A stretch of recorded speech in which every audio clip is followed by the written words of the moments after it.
That music's still really fucking loud. I've been saying that for 30 episodes now. You'd think I would have turned it down by now. Let's let that music die down a little bit so you can actually friggin' hear me. There it is. Go away, music. Go away. Fade away. Fade away. Alrighty. So how is everybody doing today? I hope you're all doing well. I'm doing pretty good. Uh-oh. All by myself. But we knew that because last show we learned that Nick was going to be out for a while because he's got some shit to do. He is moving currently, and he's going to be out for a few weeks. That's cool. He'll be back eventually. But you got me, just little old me, so it's kind of like the old show. But we're going to make a few changes, not today, but to the show in the coming weeks. So, yeah, things will be a little bit different. I'll spice things up a little bit since I will be by myself more. I am going to have some guests. I have really kind of like can't drag ass on that now because I'm all by myself. So... Those will be coming. I see that Antonio is here. What's up, Antonio? How you doing? We missed you last show. I just dropped something.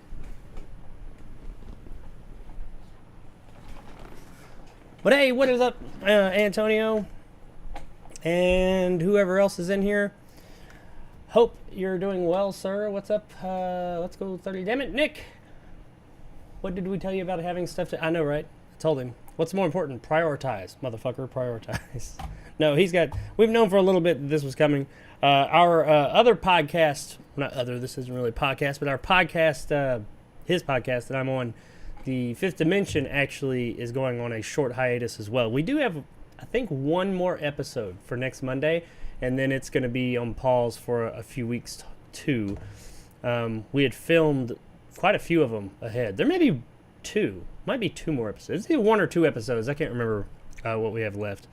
So that is there is still some of that coming with all of us, but there will be a break there. Beyond that, though, what's going on with my channel? Not much, just this thing. Like I said, we're gonna have a couple of different things. I've got some segments I want to work out, and since it'll be just me, I'll be able to. It'll make it a little bit easier as far as logistically of working out some of these segments in the coming week or so. So I look forward to doing that. So, I don't really want to say what those are, but they're coming. I have a movie review that we're doing today of not a brand new movie, a movie from 2017. It's a patron request. And we'll get to that about at the midpoint of the show, and a few neat little stories to talk about, too. I do plan on, like I did, I've been trying to do the past few weeks, but especially last week, I will be interacting with the chat more this time around. Dude, so far so good. I'm off today and happy to be here. All right, man, awesome. Good to hear that you're off and here with us. Well, we've been kind of getting away from the news bit thing because that segment just kept on getting too big, like bigger and bigger and bigger.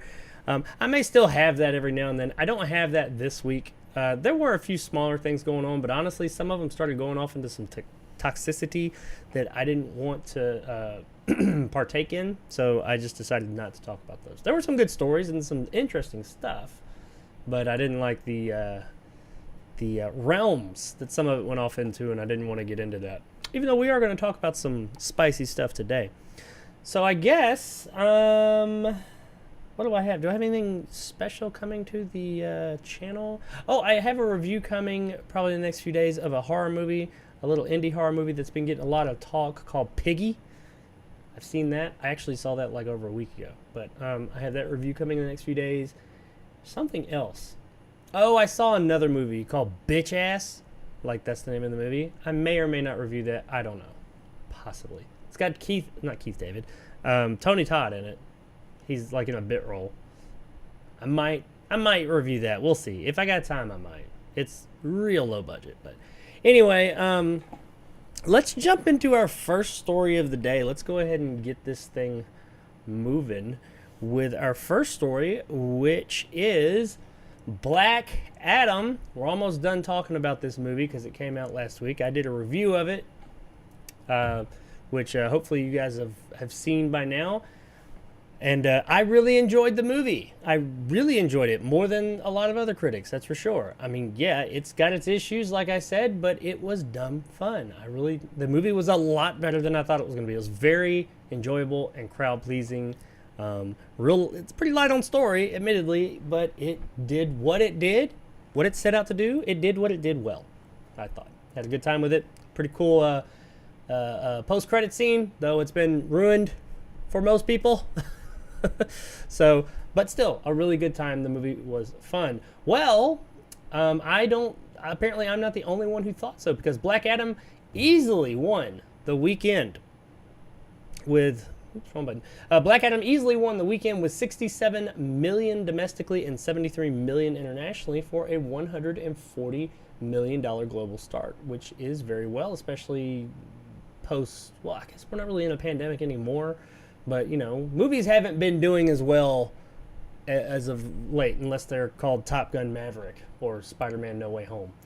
Black Adam is directed by Hume Colette Serra and carries a massive $195 million price tag. So cost almost $200 million to make. I don't know if it's unfortunate, but while $140 million start sounds great, the movie still has to make around $400 million before it's profitable. So they got a little ways to go. They're probably about a third of the way. I'd turn my fan off. They're about a third of the way there, which is good. I hope the movie is profitable because people are liking it, which we're going to talk about that in a few minutes. Apparently, critics largely dislike the film, though audiences have responded far better. That is actually a story we're going to talk about a little bit later as well. I just really wanted to put this out there and show, because there were a lot of people saying, oh, the movie's not going to do well. It's not going to make a ton of money. And some people were scoffing at the $67 million domestic haul.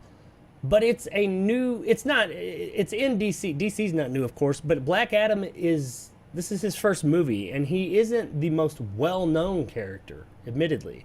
So, I mean, this isn't far off. I mean, look at something like Ant-Man, which is part of Marvel, and Marvel, you know, has a lot of sway behind it.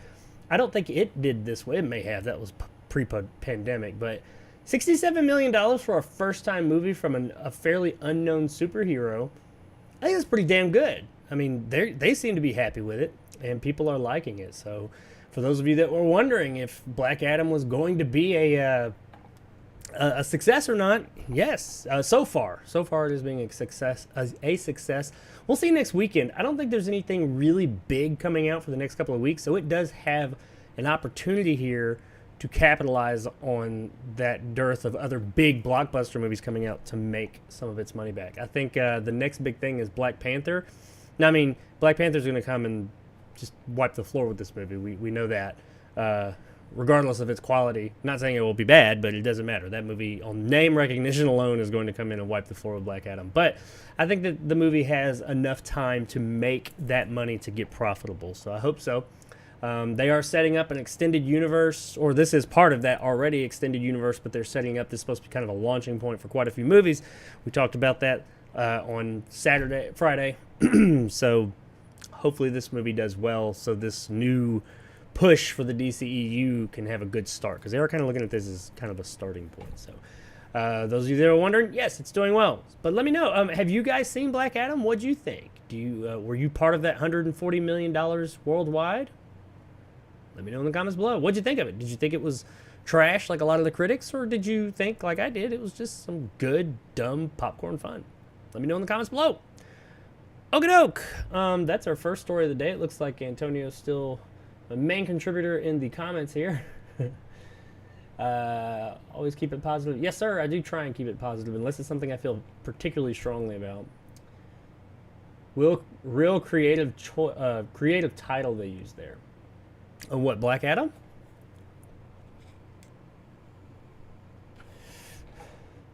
I mean, yeah, maybe. Not really. I mean, he doesn't actually. The name Black Adam is never even spoken in the movie, I don't think. Maybe in the post-credits scene.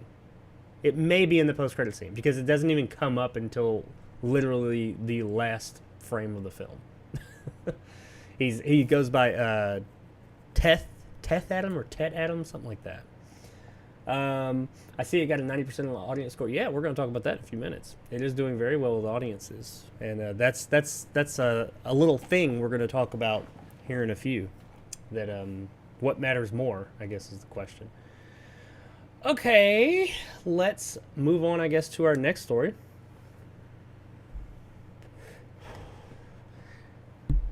I see there's a few of you in here.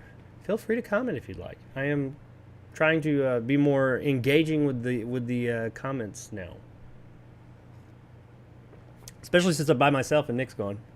He left me. But no, seriously. All right, our next story. Excuse me. I meant to say this at the top of the show. I am getting over being sick. I'm not deathly ill or anything. I just had a cold, and my nose was running and just all kinds of for a while. So, like, my nose is probably really red like Rudolph, and it's really raw. You know how it gets when you're, like, constantly blowing your nose? Yeah, that happens. That sucks. I really like this whole area. And sorry I sound like this, so I'll try to keep the and all the hacking to a minimum today. We'll see. See how successful I am there. All right, story number 2. Tim Burton. He's a famous director. We all know who Tim Burton is. Well, Tim Burton has made some of the most iconic films of all time. Beetlejuice, Edward Scissorhands, among many others. Sleepy Hollow, one of his unsung heroes right there that people don't really talk about as much. But quite a few. And in recent years, he's been doing, I'm not going to say, most of his films have been more family-friendly, somewhat, kind of a darker, gothic, family-friendly, but, you know, PG-13. In more recent years, though, he's been leaning towards the more very strongly family with the Alices in Wonderlands and the Willy Wonkas and all that. He's had a few other adult-themed things, but that's been a lot of his stuff. And in my opinion, his quality has dropped in the past few years. And I hadn't really even realized how much work he'd been doing with Disney, which he has. He's been doing quite a bit, excuse me, with Disney over the years. Well, that apparently is coming to an end, or has come to an end, and he's got some words to say about it. He doesn't get too crazy, but let's read them between the lines real quick. Let's see here. According to Burton, my history is that I started out there at Disney. Burton said in reference to his early days spent storyboarding and animating for Disney. One of his short films, the live-action 1984 Frankenweenie, was produced by Disney, but he was let go from the company right after for wasting money on a movie that was too scary, according to Yahoo News. I said Yahoo. Yeah, according to Yahoo News. In his words, I was fired like several times throughout my career there, Burton admitted. During the Lumiere Festival event, over the next several decades, he made a handful of movies with Disney, including Alice in Wonderland, the feature-length Frankenweenie, and the much-loved classic, The Nightmare Before Christmas. There's been others also. And in his words, here's where he really put it out there, because he says, I'm not working with Disney anymore. He says, because he also made Dumbo, the live-action Dumbo with Danny DeVito, and I don't know, I didn't see that one, but he made that. Apparently, the thing about Dumbo is that's why I think my days with Disney are done. I realized that I was Dumbo, that I was working in this horrible big circus, and I needed to escape.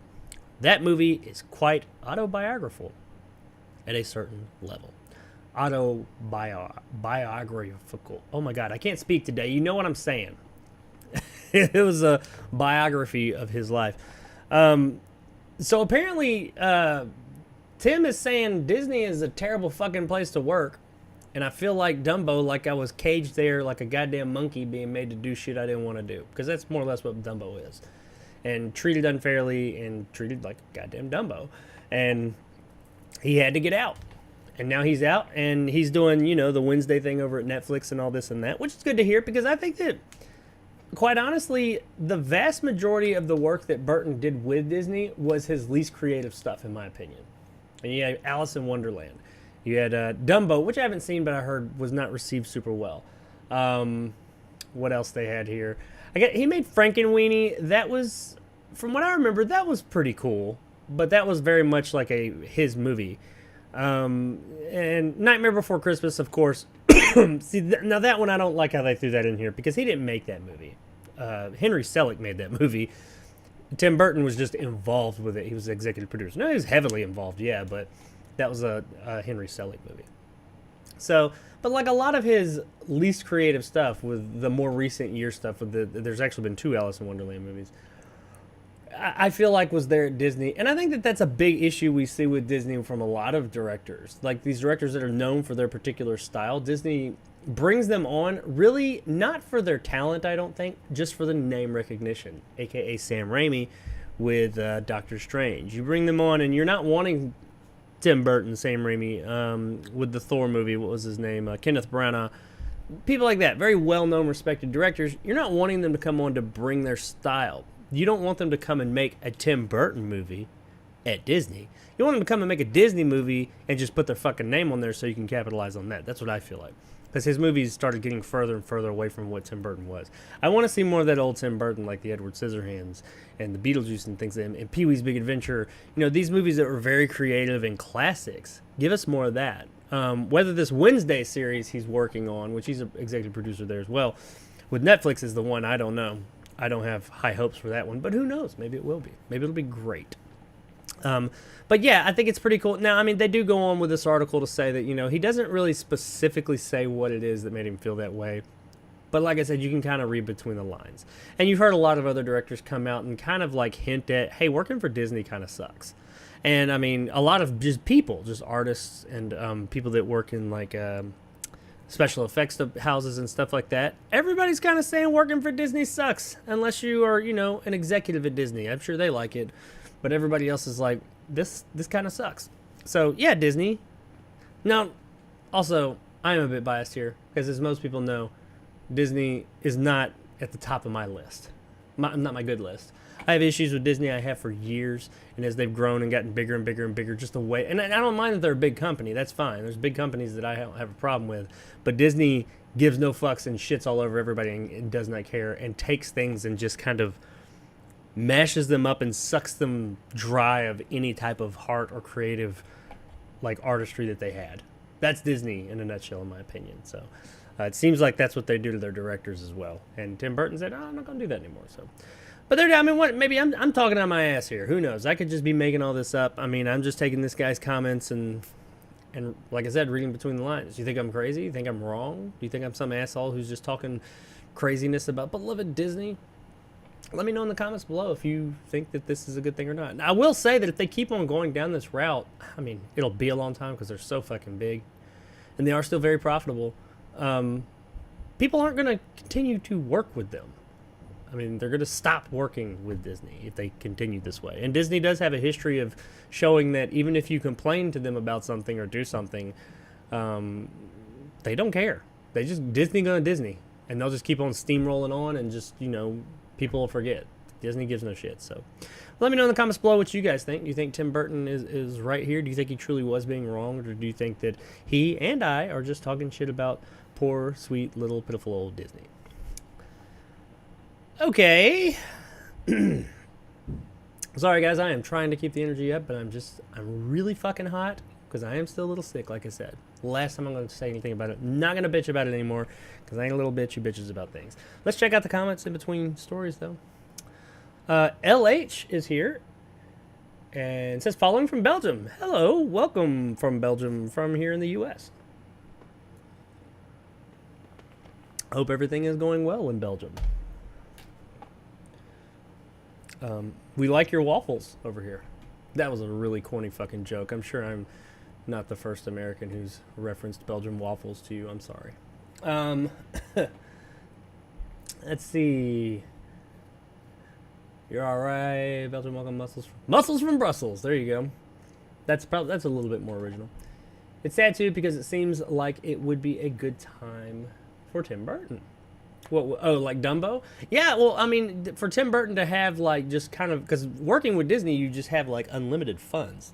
You would think. I mean, they have unlimited funds. Whether they give it to you or not, I don't know. But so you would think it'd be like great for him to like really flex his creative muscle. But quite honestly, the movies where he was more constrained are his greatest ones. The ones where he had to find more creative ways to tell the stories, like his earlier stuff. Yeah, that's the ones that he flourished the most with. When he's been given kind of like unlimited amount just reign, it's just kind of stifled him, I think. Or it got him lazy. Who knows? It was an elephant, Jacob.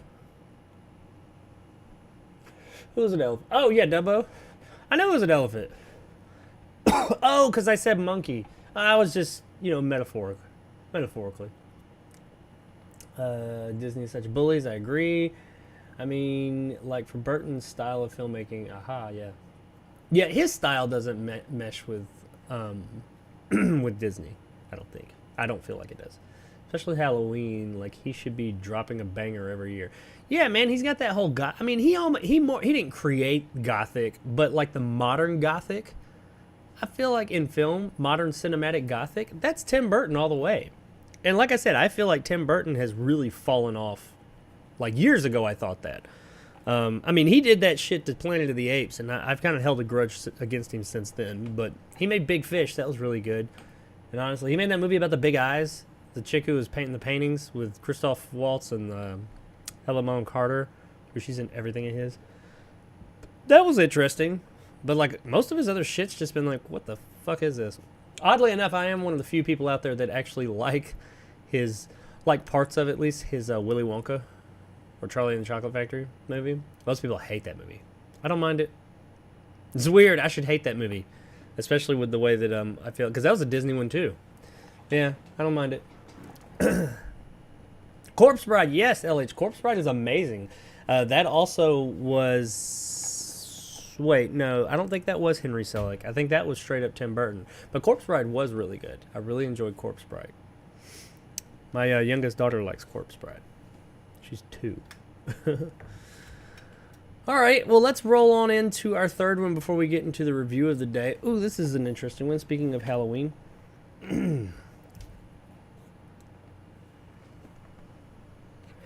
Where's my button? Here it is. Tobin Bell, also known as Jigsaw, from the Saw films. Or also, what was his name in that movie? I can't remember. John Kramer, I think, or something like that. Whatever. Tobin Bell, he played Jigsaw in the Saw films back in the day. Famously passed away in the movies. The character passed away in Saw 3. Well, there have been quite a few Saw movies since then, and the guy just kept coming back. He kept being in Saw movies, be it through flashbacks or other things or whatever. He was in quite a few of them, but he hadn't been in one in a little while. However, they have announced that there's a new Saw movie coming, Saw 10, and Tobin Bell is returning to the Saw franchise. I know. Shocker. Opening October 27th, 2023, Saw 10 will bring back Saw 6 and Saw 3D, the final chapter. Director Kevin Grudant, sorry, I probably butchered that name, to helm his latest bloodbath, and Tobin Bell will be returning as Jigsaw. They had to say, the producer said, "What a thrill to be returning with Tobin," Saw producers Mark Berg and Orrin Coles said. His performance as John Kramer is part of the magic that made this franchise a phenomenon, and his character is an active part of this film. Come on, man, give it the fuck up. Dude died 25 movies ago. Why are they bringing him back again? I mean, I'm assuming since they're announcing that he's going to be in this and that they're bringing him back and they're making such a big deal, I mean, he's going to play a prevalent role in the movie instead of just like a flashback scene. I mean, if they got like a flashback and it's tying to some of the older movies or something, and they show the guy playing that character and it's a flashback of sorts, I'm cool with that, okay? That's fine. But like, his character, he died in the 3rd movie. And he's been showing up in all these movies for all those years. They finally stopped doing that. And now they're back to it again with Saw 10. Maybe it's going to be like, kind of, since it's the 10th one. It's not really the 10th one. Wasn't the last one the 10th one? I can't remember. Spiral? But they're saying, I guess that's not, it's part of Saw, but it's not part of the Saw main line. I don't know. But hey, whatever. I mean, they're bringing him back. I mean, they don't really give any information about, besides the release date, anything about this movie. No story details, no nothing. Who else is going to be in it? We just know that the guy who did Saw 6 and Saw 3D is returning to direct, and Tobin Bell's coming back. Yay. I mean, is anybody really excited about this? That Tobin Bell will be back? Or even surprised? I read this and I was like, okay, it's just another Saw movie.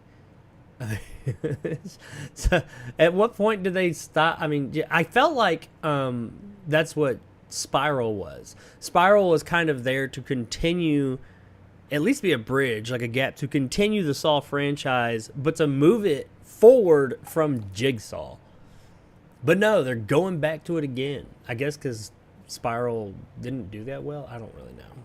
I thought it was kind of a little trite, but it was all right. But why? Why are we doing this? What is the point? I mean, Jesus. And they're going to do a flashback to this guy. And it's going to be like, oh, it's going to be before he died, apparently. I'm sure. I mean, he fucking definitively died. The guy is dead. There's no way the character comes back without it being a flashback. But he's considerably older now. It's like it's not even going to match up.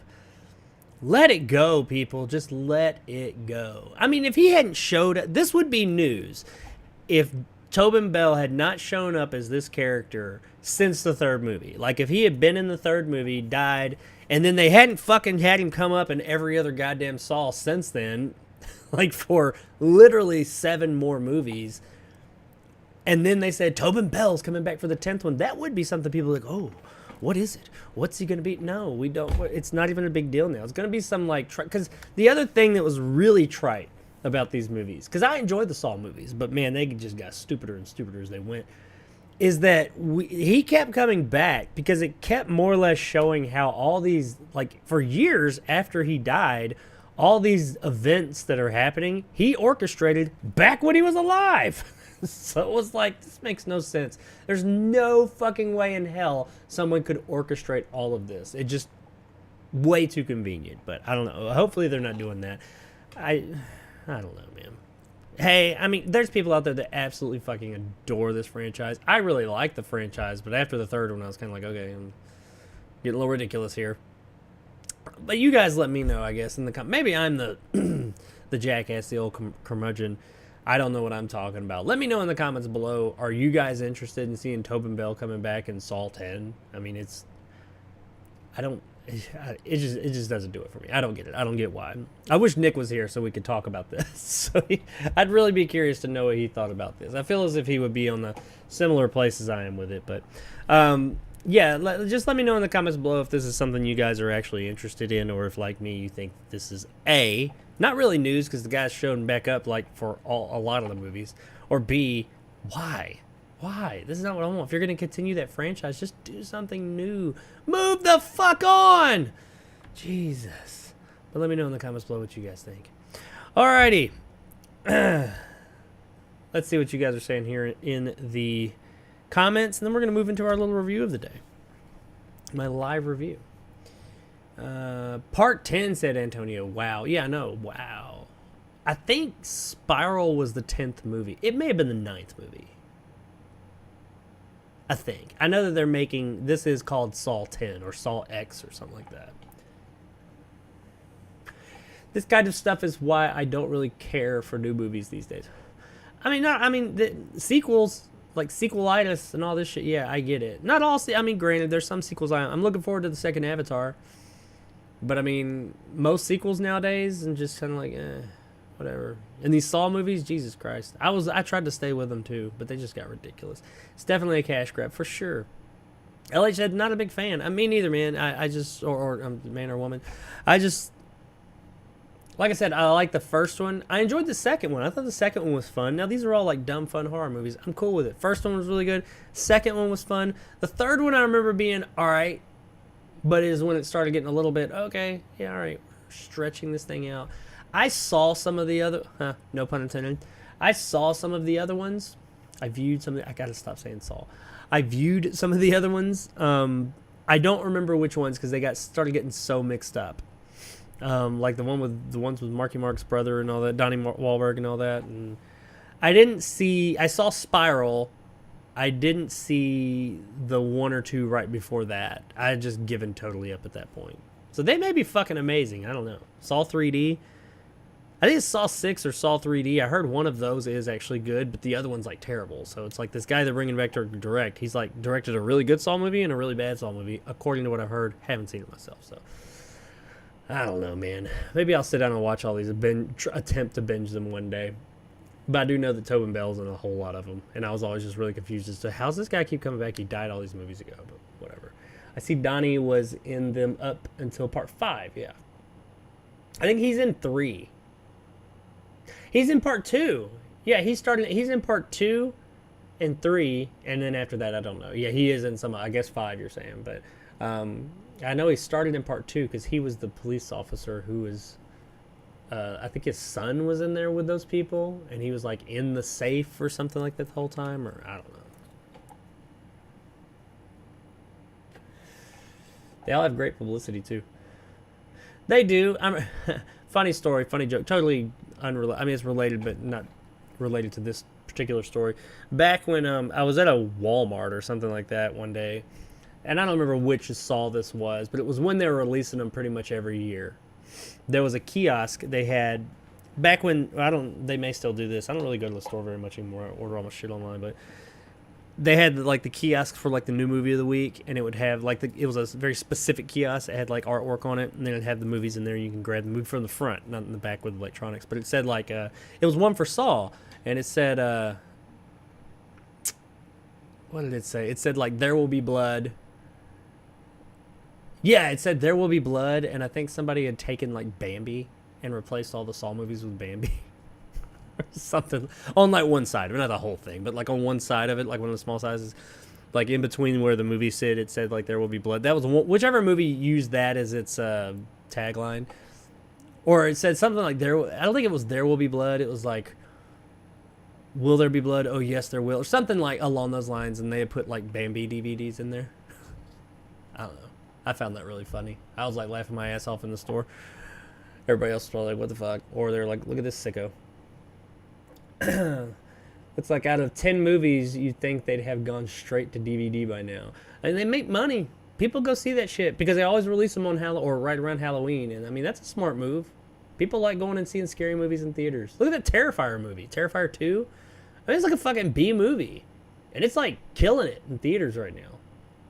And people are loving it. They're re-releasing it and everything. I mean, it's not like doing Black Adam numbers, but I mean, it's a fucking B movie. It is a straight-to-video movie, and it's in theaters doing its thing. They weren't lying. Bambi is a horror film. I know, right? A lot of people get all tore up about that thing. All right. Let's talk about a movie. Now, Antonio says Terrifier Part 1 was legendary, though. It's been 10 years, too. I actually have never seen that movie, and I just recently acquired it because I was going to watch it. Because I haven't seen the second one. I don't want to watch the second one until I've seen the first one. I just got it. I'm going to watch that one night. So is it good? Is it a good? I mean, I've always, like, if I see that clown guy, I'm like, hey, he's from I know what he's from. I've seen, like, little pictures of scenes and things. I can pick the movie out of a crowd, if you will, out of a line, but I've never seen it. It's one of those situations. So it is good? Or is it just, like, super violent? I mean, is it, like, an actual good or fun movie? When I say good, you know. Yeah, I mean, it's one of those movies that's like so brutally violent. Okay. I'm cool with that, especially this time of year. That's the kind of movie you get this time of year. That's what you want. All right. Let's move things right along here. So, was that? Yeah. Let's pull all this up here. Now, this is from the hip. This is a live review. All right, so as you all know, or you may not know, I have a Patreon, and I also have memberships down here. You feel free to check that out. But on my Patreon, on the many tiers I have, I only have one tier here on the for now on YouTube, but I will have more, just more of a support thing. But on Patreon, I have many tiers that come with different perks. One of the perks for my top tier, my bad motherfucker tier, is you get to tell me once a month one movie you want me to review of your choice, no matter what it is. And one of my top tier patrons, Silverlock, that you guys see me shout out in the end of every video, requested, he actually gave me a list. Now, unfortunately, I do want to say I'm sorry, Silverlock, because I fell a bit behind with just the past month or two, or like 3 months actually. I haven't done one for the guy. I think I did one last month. I tried to get caught up, and I had a plan to do a few. I'm going to be doing 3 over the course of the next 2 weeks. This is the first one. I have 2 more, one of which is actually shot. It's going to be a standalone review, and the other one will be live like this. I have someone who I want to talk about the movie with. I just got to figure out a time that they can come on the show and do it with me. It will be over the course of the next 2 weeks, though. But this one is just me. This was a movie I had never seen, and he asked me to check out. Like I said, he gave me a list, and he said, just whatever order you want. I did want to say also he did contact me the other day, and he was I had already had plans to do this, and the other one I'd already actually shot. And he had apparently, I don't want to put his business out there, but he has recently had a tragedy in his life, a loss, and he was asking if one was going to be coming soon. He could use a pick me up, so I wanted to publicly put out there, hey, Silverlock, sorry man, I know what you're going through. Well, I mean, I don't fully understand it, honestly. I hate that happened to you. I hope everything is well. I'm sorry. Hopefully this review can at least give you a little bit of a pickup for the day. So hopefully we can bring Silverlock a little bit of happiness. Everybody wish him well, and have him in your thoughts, prayers, and all that, whatever it is that you do. But here we go. Let's talk about Dave Made a Maze. This is a 2017 movie. I'd never heard of this movie until Silverlock brought it to my attention. Dave Made a Maze is, like I said, 2017 movie directed by Bill Watterson. And it stars Mira Rote Kumbrani, Nick Thum, and Adam Bush. So, I was not familiar with any of the people in this, any of the people making it, or anything. Like I said, never heard of it. And I can't believe it, because this movie was a very interesting flick. If you guys haven't seen it, we're going to check out the trailer here in a second. It's, how I've never heard of it, I don't know. But before we jump into my thoughts on the movie, let me go ahead and give you a quick synopsis as per IMDb. Dave, an artist who has yet to complete anything significant in his career, builds a fort in his living room out of pure frustration, only to wind up trapped by the fantastical pitfalls, booby traps, and critters of his own creation. Now, I know that sounds weird, and that's because this movie is weird, but it is just that right amount of weird. I'm going to let you guys, because I do probably most people have not seen this movie, so I'm going to let you guys check out the trailer of Dave Got a Maze, and then I will discuss. So here's the trailer for Dave Made a Maze.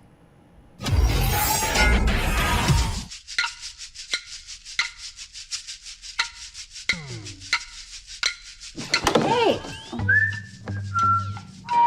What the? Hey, baby! Welcome home! What is this? I built a labyrinth. Have you been working on this all weekend? I'm lost. It's cardboard. I know, but it's much bigger on the inside.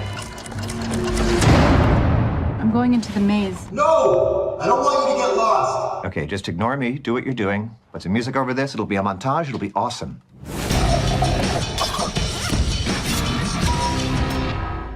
Can we go in the maze now? Let's go. Stop! Go, go, go, go, go.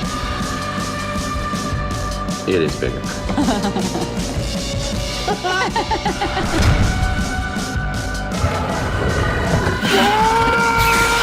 place is huge. The double!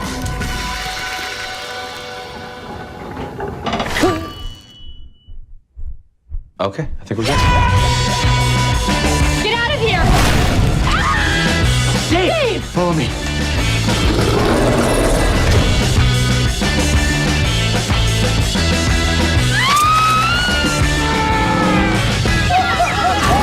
Okay, I can explain it. I can explain everything. No, I can't.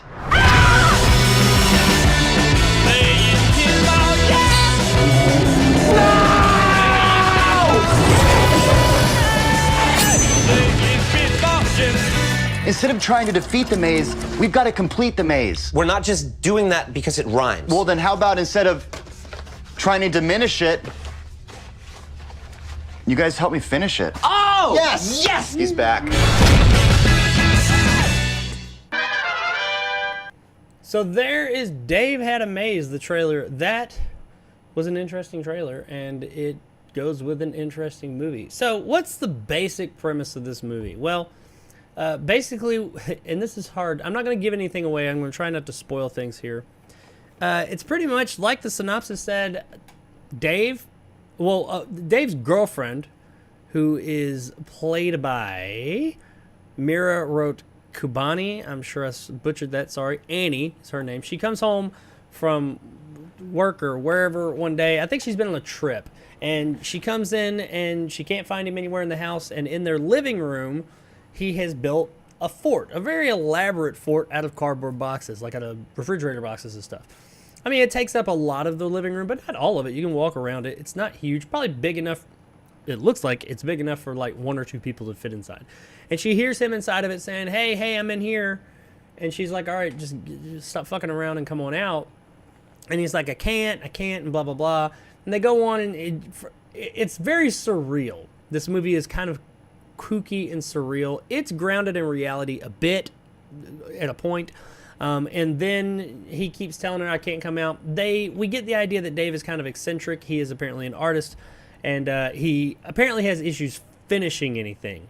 Because she calls his best friend over, Gordon, played by Adam Bush. And he comes over to try and talk Dave out as well. Now, they just think he's in there just being his eccentric self. And they're like, just come on out. And every time they try and go in, he's like, no, don't come in. Don't come in. There's like smoke coming out of this thing and everything. Like out of chimneys and all that. I mean, it's pretty elaborate. So they call over a bunch of other people because he's like, don't tell anybody else about it. But then all these other people come over. And at some point, they finally decide, all right, I'm going in here. I'm coming in. You're coming the hell out of this thing. And he keeps telling them it is bigger than it looks. It's bigger on the inside. It looks bigger on the inside. So they go into the maze or into the fort. And all of a sudden, it's, as you saw in the trailer, it's just huge. It's this just huge rooms and rooms and rooms full, and it's a labyrinth. And then they start going through this cardboard labyrinth that they could stand up in and everything, and they get lost in there. And like I said, this thing is only as big as their living room, and it's an apartment living room, so it's not really big, but it's kind of a TARDIS thing where everything's bigger on the inside.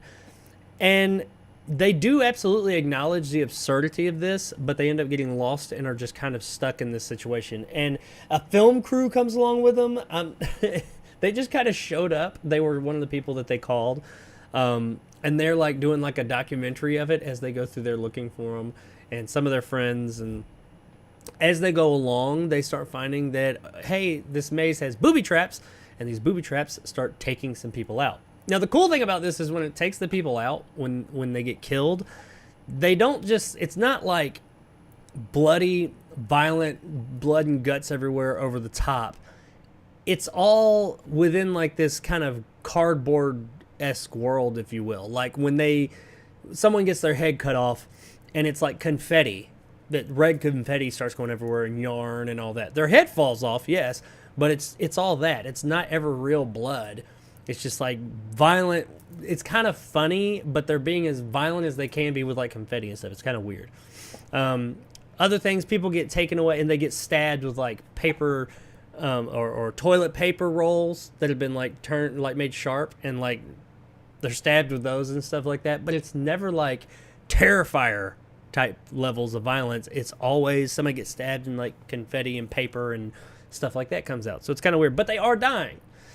And then as they go deeper and deeper into this maze, trying to find Dave, and eventually they do come across him, they start to find out sort of what's going on. There's a creature that starts following after them, a minotaur that's half human, half cardboard bull. And like, the movie has just really out there crazy imagery. And I gotta say, because it is a independent film, like, the set design is the fucking star here. Now, it's a comedy. They call it a comedy horror. It's a comedy with some horror aspects to it, but it's never scary. It's never trying to be scary either. It is more of a kooky, off-the-wall, out-there comedy. And it is funny. It's got lots of funny parts to it. In particular, there's an Eddie Izzard, if you know who he is. He's a comedian. There's an Eddie Izzard reference that's made a couple of times to one of his stand-up shows that I thought was really funny. Maybe that's because I love Eddie Izzard, but whatever. But yeah, it's these eccentric characters going through this really eccentric world, but the set design is absolutely fantastic. There's so many rooms that they go through. This isn't like low budget to the effect where they're like only going through a handful of rooms. No, they go through like tons and tons of rooms and hallways that are really fucking elaborate. I mean, like, it had to take a long time for them to make these. Like, knowing that this movie had a low budget and looking at it, you're like, holy shit, I can't see it. I mean, it's all made out of cardboard, but it's so creatively done. And the things they come across, and it starts to get really surreal. And, of course, some of it is coming from just, like, why it's happening, I'm going to leave on the table. Well, is kind of left on the table anyway, is very interpretive. But yeah, overall, it's just a movie that is just, even if, because the story is just really these people running from this thing. There's a deeper meaning to the story with Dave and where his life is at and what's going on with him. But really, most of the story is just these people going from really weird and interesting rooms to the next, and just how out there things get. There's a part where they turn into like sandwich bag puppets, and they're running for their lives. And the other times they're just regular people walking around. There's like really creative imagery, like they walk into one room, and everything in the room is forced perspective, but they are not part of the forced perspective. Like you walk in and it looks like they come in this room and there's like a closet back here that goes down a hallway when you open the door, and there's a table and like some stuff sitting on the table and a chair. But then as they walk up to it, they don't scale. It doesn't scale. You find out that the chair or the table is actually, or the chair rather, is only like this big. Even though it looks big enough for them to sit in when they first walk in. The table is like skewed and really long, even though it looks like a square table. The door in the back, somebody opens it and tries to walk in it, and apparently when they run into it, it's only like this deep. It just kind of like it's drawn on there to make it look like it goes real far back. It's a really, like all the rooms are like that. Not that one. They all have like a bit of a gimmick. Really creative. Like this is one of the most creative movies as far as like the world that it inhabits that I've ever seen. This was, if nothing else, even if you don't like the story, even if the comedy is just kind of for you, which I thought the comedy was funny. It's not. It's very dry humor a lot of the time. There is some slapsticky kind of funny stuff, but a lot of it is kind of dry, highbrow humor. Highbrow. Maybe that's not the word, but it is dry humor.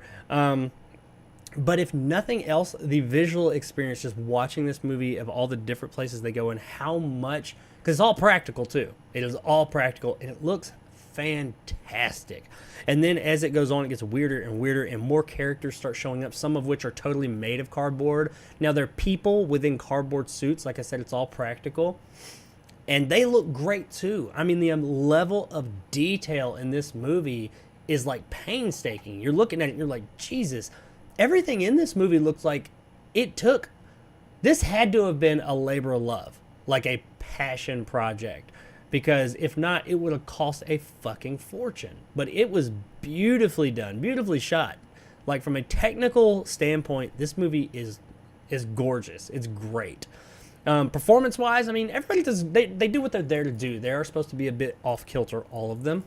I mean, they're in this really weird situation, and it just, while they acknowledge that it's weird and it's out there, they kind of just accept it.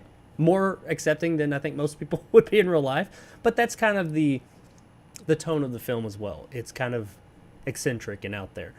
The comedy, I don't know if the comedy is going to be for everybody, but I think it'll be. I enjoyed it. I liked it. It's very, like I said, it's dry for a lot of it. There is some sophomoric humor in it, and I think maybe that'll get it by. But it's not necessarily. It is a bit more of an older style comedy, like the comedy we got more in like the 80s and maybe the 90s, and less of like nowadays comedy. The comedy that we get nowadays is kind of dumb, goofy, but not like that well thought out dumb from back in the day. This is very thought out comedy. Like the things they say, everything they say, you could tell was written. They may put their own spin on it, but it's written. It's very smart comedy, I think. It seems dumb, but some of the dumbest sounding comedy is really smart. I thought that the comedy was really smart. I thought it was really funny, but in all honesty, I can't lie. The big winner here, the showstopper, is just the sets, the set design. The whole movie, the way it looks and everything that's going on will blow you away. It was fantastic. I had a really good time with this movie. I don't know what else I can say about it without ruining any of it. There are some really interesting places they go.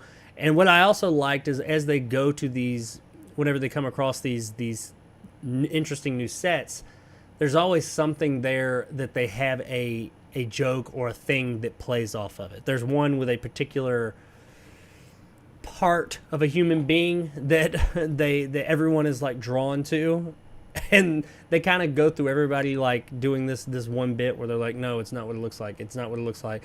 And like, I'm not doing it justice. It's a really funny moment. And even though they do this joke probably 6 times in a row. It's funny every time because part of the comedy is that they're doing it so many times, but they never do it too many times. They do it just right.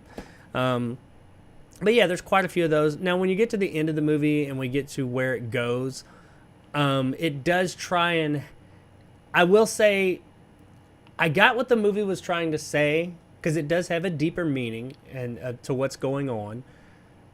I don't think it necessarily did the best job of putting that out there. They do put it out there and they explain it in a roundabout way, but I don't think that, I think it was a really good idea, but I don't think they necessarily committed as much time as they should have. It seemed a bit more like an afterthought. It is clear that the whole situation, the experience here, the world they created, it was the most important thing to them, was foremost on their mind. I would have liked them to maybe not explain, but spend a bit more time with why this is happening. And like I said, you get an answer. It's not super clear cut, but you do get an answer to that. But it's almost like they just are wrapping up the film and they say, oh yeah, we gotta put out there why this is happening. And I wish that we had just gotten a little bit more on that to kind of give some of this a bit more relevance. Because as it stands, it's all really cool, but it's like, why? What is the point? And about, if they had started giving us, tying the why together a little bit earlier, I think it would have given that stuff a little bit more relevance. That in no way takes away from the film. I mean, it could add to the film had they done that, but I think the movie was still really good, and I really enjoyed it.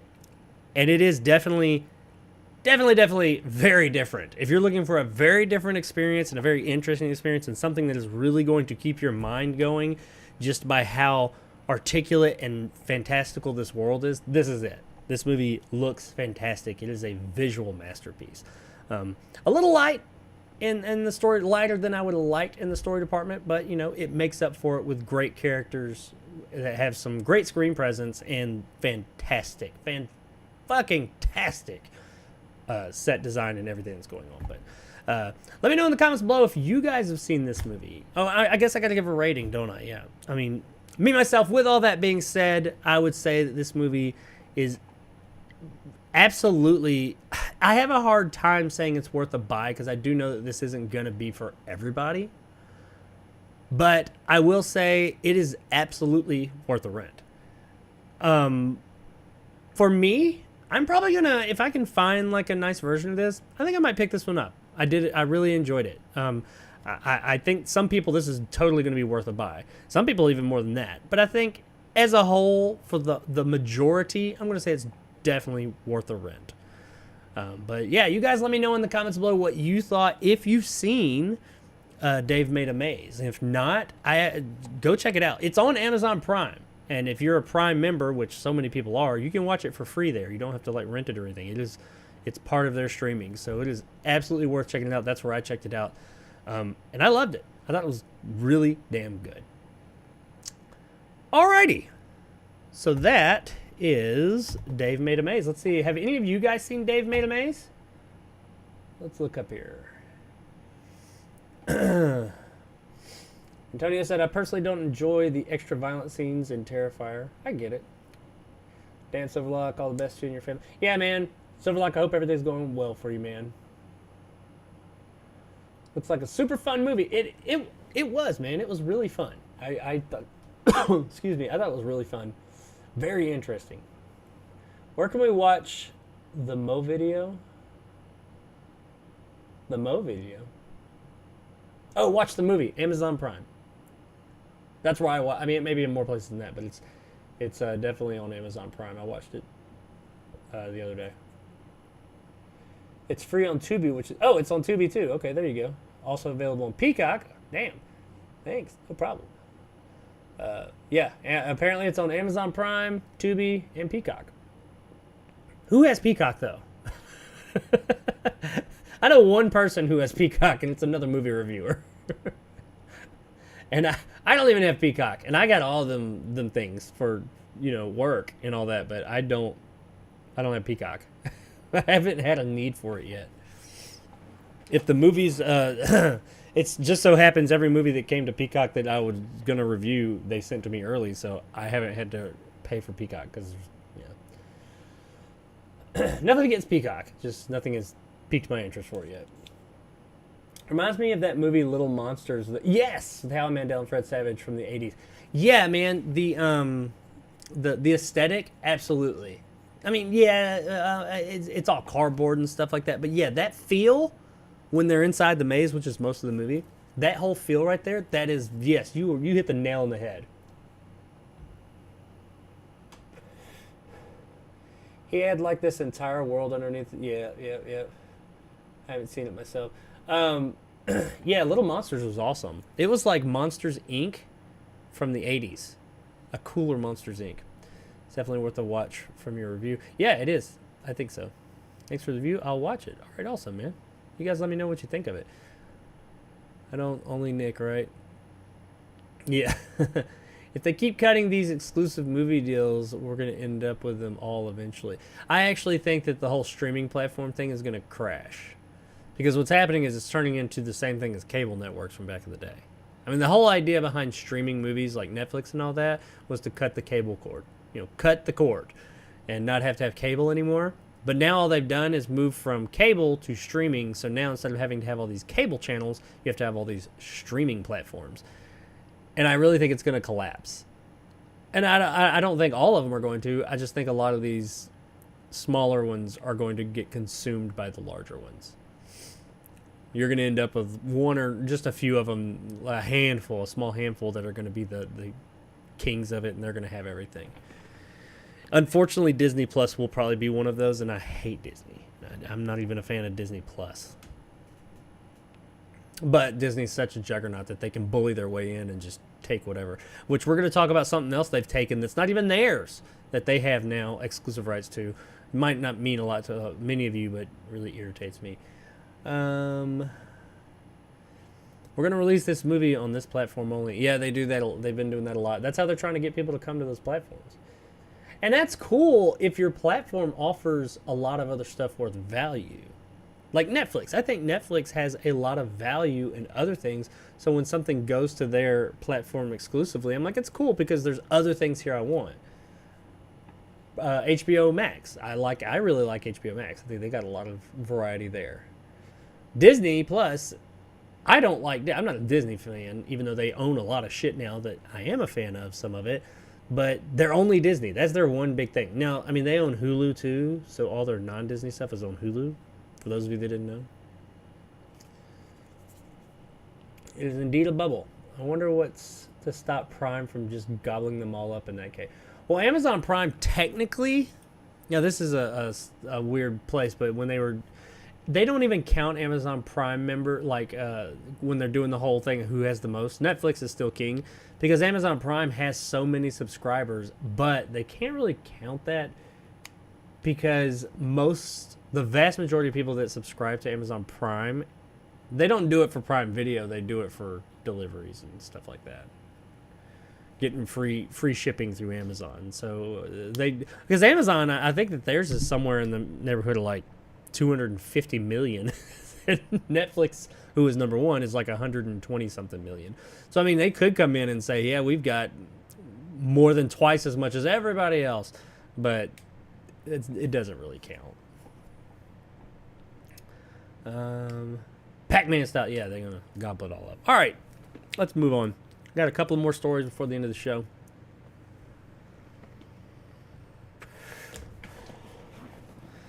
Where are we at? Let's recenter here. Ooh! This is a callback to a story we've already done today.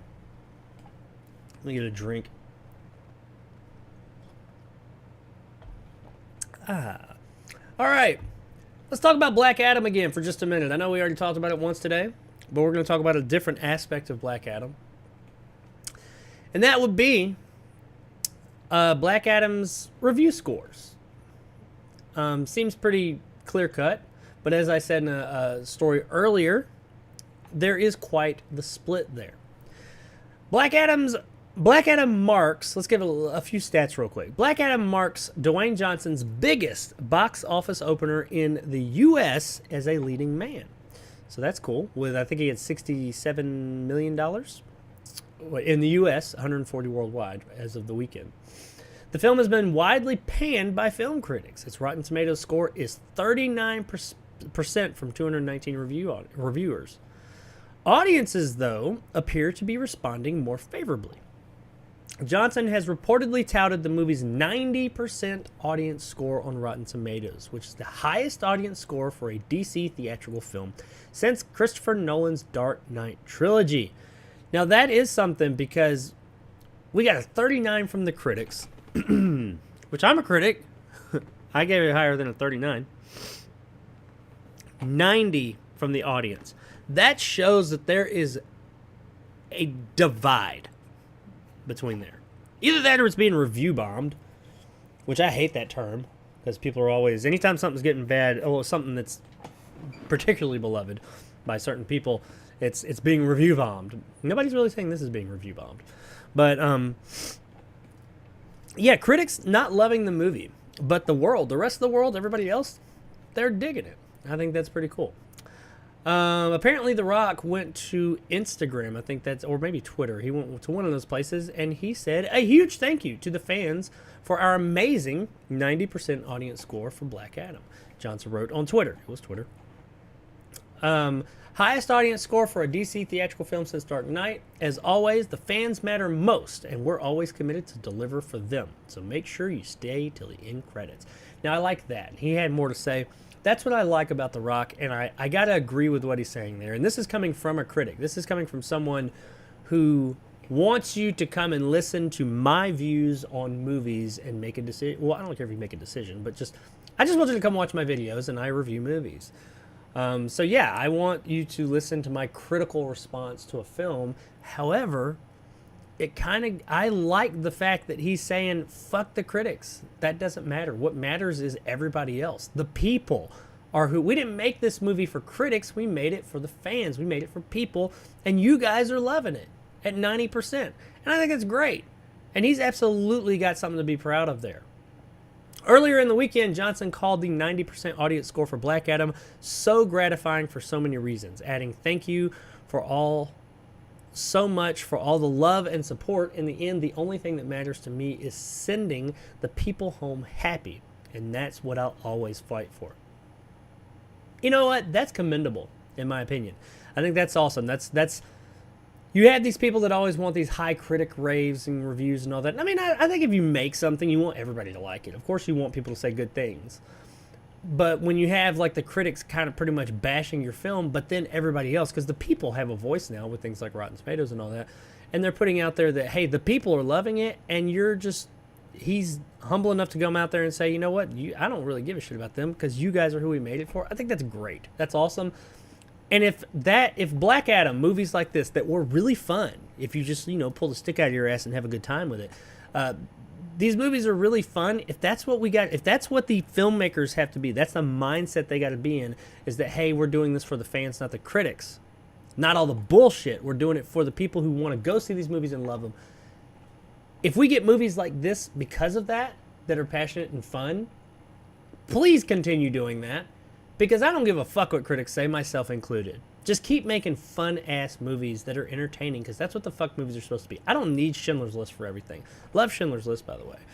But I don't need every movie to be Schindler's List. I don't need it to have the deepest, most gratifying story. I need it to be a fun, entertaining overall ride. And that's what Black Adam was, man. It was a good time. You go in there and you watch fucking superheroes beat the shit out of each other for an hour and a half, 2 hours. And you come out with a smile on your face having a good time. That is what the movie delivered. That's what it set out to do. It didn't have to be anything more or less than that. And that's what it did. And they did it for the fans, and it's paying off. It's paying off in spades because the fans are saying, fuck yeah, we love this thing. He also said, I've been saying for some time there's a new era in the DC universe that's about to begin. What I really meant by this is the new era in the DC universe is listening to the fans and doing our best to give the fans what they want. Now, this ties into a story I did a couple of weeks ago where he said a lot of that stuff. Now, he was he was all over the place with his messaging and that one thing that I did, and I think I mentioned that. But that's pretty much what he was saying is, you know what, we're listening to you guys now. Then listening to the fans does not always mean giving them exactly what they say they want, but figuring out what they want and giving that to them. Because if you just give fans exactly what, if you let the fans dictate specifically what you're going to put in your movies, does not always work out great. But if you read between those lines and give them what they actually want, what they need, if you will, I think you come out with something good like Black Adam. Black Adam was not the best movie in the world, okay? But it was a really fun fucking movie. It was entertaining, and that's what I pay for when I do pay to go see movies. I pay to be entertained. I don't necessarily need to be like enlightened every time I go see a movie. I just need to be entertained, and that's what this movie did. So I think it's really cool that he's calling that out and also telling everyone thanks. As you typically hear him only talking about critic side of that, review edge share there. So I think it's really cool that they're calling out the audience side and saying, you know what, you guys are what matter, so thanks. I don't give a shit about that 39%. I care about that 90% from you guys. So, yeah, man, that for me should be all anyone should need to see. Sometimes, a lot of the times, you'll see critic scores and audience scores. Audience scores usually higher, honestly. It's usually a bit higher. And critic scores a little bit lower in pretty much everything. But they're usually pretty close. When you have this much of a parity between like 90 and 39, that's huge. That should make you say, what's going on here? What's happening? Either A, the audience is lying, or B, the critics, not lying, but one of them is wrong. So that should show you that there's a divide here. And just ask yourself, who do you align with mostly? Other people out there that you talk to, just friends, family, the people, or critics? Which one is it? That'll probably tell you all you need to know as far as Black Adam's concerned. So, yeah. Dwayne Johnson, other people that are involved in this movie in DC, man, just keep that mindset and keep going, and I think you guys will finally be successful with the DCEU. But let me know in the comments below if you guys think that I'm full of shit, and that if you think Black Adam was a piece of shit, and that 39 is more representative of the quality of the film, or if you're like me and say, hell yeah, that's what matters, is all the people out there, because that's who pays for the movie. Hell, most of these critics didn't even pay to see it. So, I mean, that's who's paying for it. Listen to them. Jesus. But let me know in the comments below what you guys think. Okie doke. We got 2 more stories to go today. Let's see what you guys are saying over here in the commentos. James Gippy is here. What's up? Oh, Gip. I'm sorry. I always say Gippy because I see the exclamation points. I just noticed, I thought those were L's or I's, but they're exclamation points. So sorry, James. Is it Gip or Gipe? I don't know. I'm terrible with the English language. Terrible with all languages. Just FYI. Antonio says, true, makes sense. I feel like everything through someone is going to become the Comcast of it. Oh, with the streaming platforms? Yeah, you're right. There's going to be a king of it all. Or at least, there'll at least be, they can't sustain having like 6, 7, 8, 9 different ones.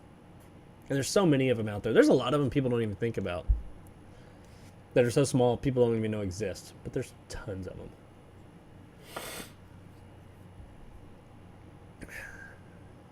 All right. The chat is slowing down, so let me move on along. Ooh, this next story. This is one that means something to me. This means a lot to me. Thanks for the thumbs up, James. Alrighty. Doctor Who. I'm a huge Doctor Who fan, for those of you that didn't know. Big, huge one. Now, that being said, I haven't watched Doctor Who in years. Years! Since the beginning of the Peter Capaldi era. So yeah, I'm a couple of doctors behind. Not because I didn't want to, but because it moved over. They moved where you could watch it and all this and that. And I don't have cable and blah, blah, blah, blah, blah. And I just fell off. I still am a ridiculous fan of the David Tennant era. I love the David Tennant era. And when I say I'm a Doctor Who fan, it goes beyond the new incarnation of Doctor Who that started in 2008? 8 or 9 or 7, something like that. Or maybe it was 6. I don't know. The mid-2000s when Doctor Who came back. I watched Doctor Who. I grew up on Doctor Who back in the day. Tom Baker, things like that. So yeah, big Doctor Who fan. I do love this new one, and I think David Tennant, and a lot of people say this, I think David Tennant is the best damn Doctor. He's my favorite Doctor of all. But David Tennant's era ended quite a while back. Matt Smith famously came in after him, and him and the Amy Pond saga, which it became a little bit much with Amy, in my opinion, and some people's opinions. But then we moved on into Peter Capaldi came and took over. I have seen one season of the Peter Capaldi era. I think he did 2 or 3 seasons. And I enjoyed more than I thought his take on Doctor Who. I liked him. But then that's around the time that they switched where they were and all this and that, and I just fell off of it. The Jodie Whittaker, the first female Doctor, she came about a few years ago. I've not seen any of hers. And that is not because I have anything against Jodie Whittaker. I mean, I've heard things about that Doctor and this new Doctor that they've been doing.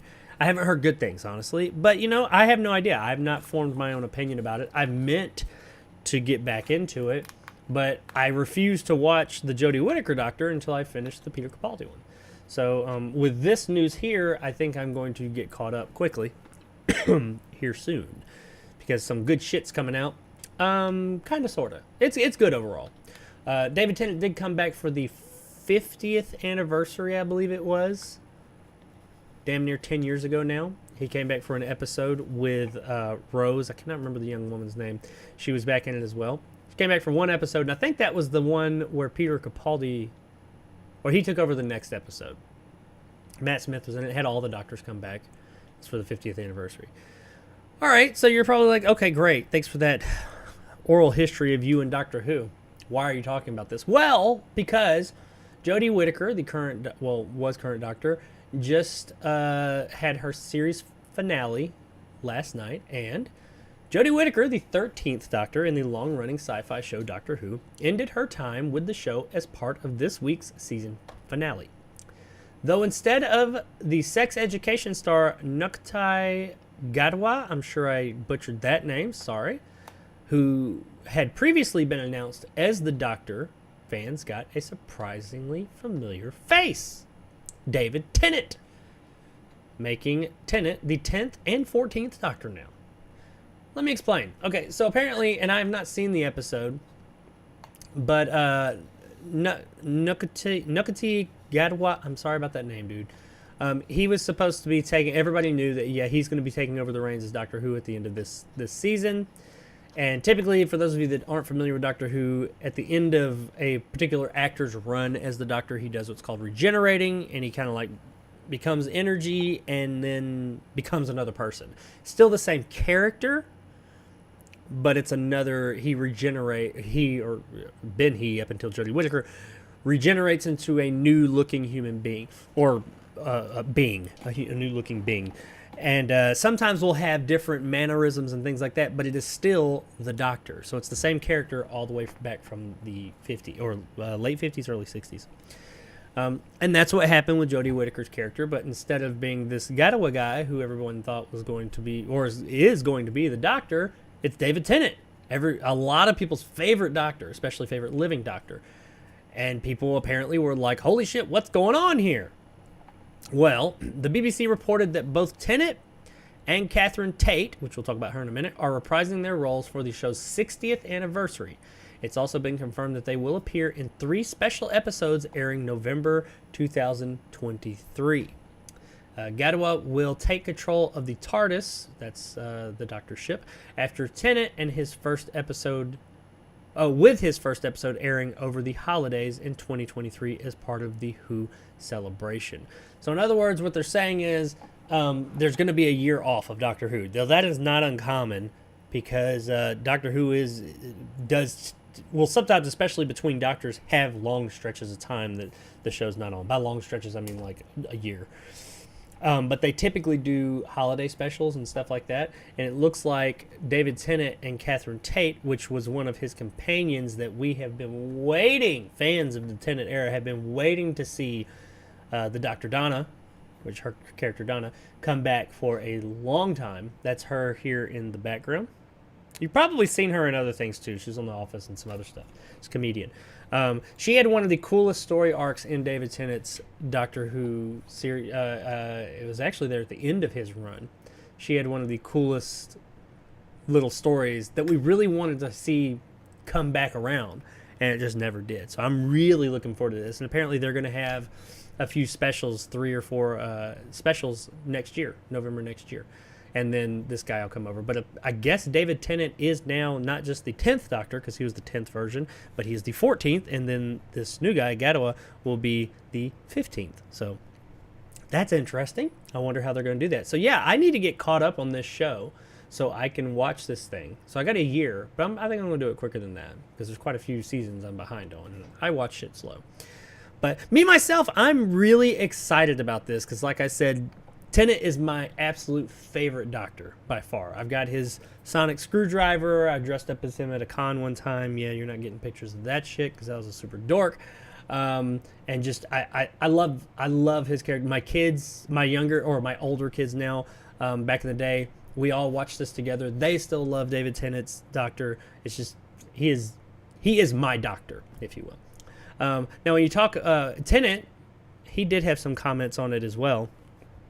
He says, "You move on from it with a whole mixture of emotions," Tennant told the BBC. "I thought it was something that I would certainly never be as involved in again.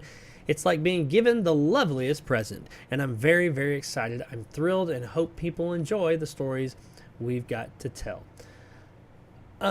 So yeah, I mean, they don't really give any like details as far as like what these stories will be and all that. It doesn't matter. I hope it's like an overarching, because they said there's at least, I think 3 of them that Catherine Tate and David Tennant will be doing. So I'm really hoping it's like an overarching story over those 3. It's not just 3 months or the weeks. I hope it's like an overarching story and we find out more about the Dr. Donna. I want the Dr. Donna to come back. Those of you that are fans of Doctor Who and the Tennant era will know exactly what I'm talking about. Those of you that aren't, what are you doing with your life? Go get caught up and watch this shit. Love that fucking show. I love that era too. Also, in related news, by the way, I didn't want to do a whole story on this. This is the downside of all this, in my opinion, at least. Might be an upside for people as far as getting exposure to Doctor Who, though. Doctor Who will also start streaming new episodes exclusively in the U.S. and other territories that have this streaming platform on Disney Plus in November 2023. Motherfucker. Doctor Who is not a Disney property whatsoever, but apparently they have signed a deal with the BBC that anywhere that has Disney Plus, which they do not have in the UK,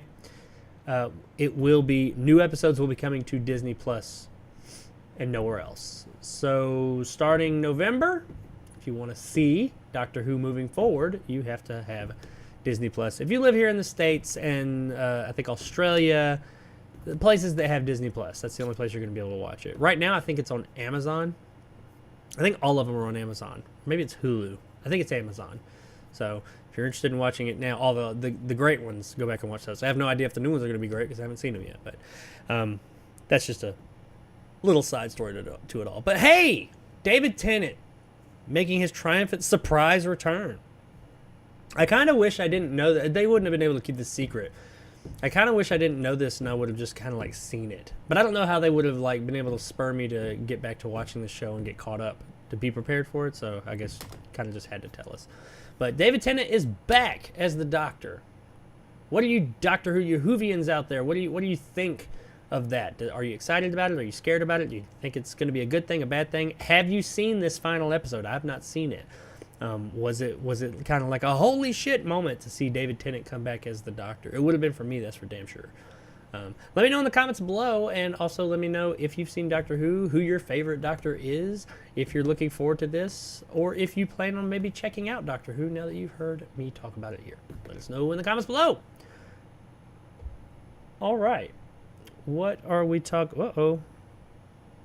I had the wrong little picture there. What are we saying here in the comments there? Let's see.